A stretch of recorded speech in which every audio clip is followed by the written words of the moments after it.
My name is Erica Blitz. One of my greatest passions is to share the brightest joy in my heart, which is teaching yoga.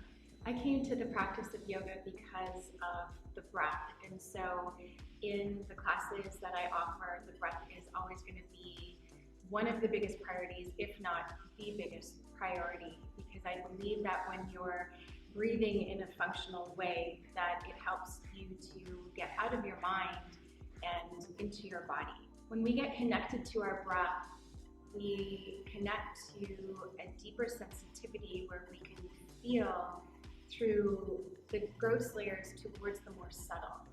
And we can feel not only for the sensations of the body, but we are able to become sensitive to feel below, like, oh, my legs are shaking or my hamstrings are stretching, to feel into the deeper layers of our being to really see what's there.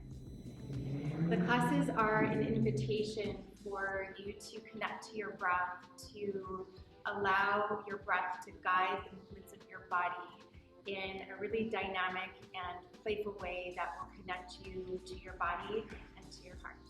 Alignment is a big focus in the practice, and it is important in the shapes of the pose because it helps keep our body safe, and it also is a great tool to help focus our minds.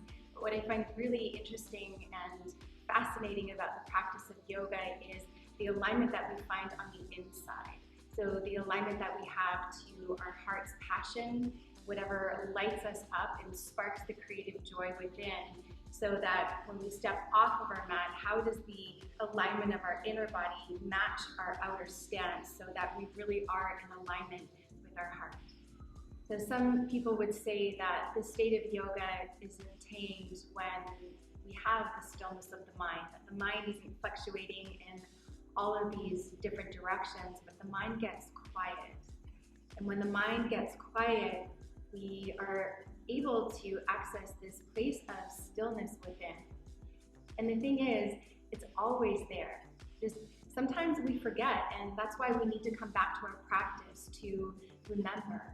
So much a part of the practice of yoga is a practice of remembering that place of deep, unwavering peace that is always inside. How do we really take that off of our mat and live our yoga when we're off the mat? When we're off the mat, that's where the real yoga starts. In some ways, the practice of yoga is like walking into a dark room and then you flick the light on. And in yoga, we're switching the light on. We're turning the light on of our inner awareness, not only connecting to our body, our breath, and clarity of mind, but also our deeper heart's treasures and what we really want to share with the world.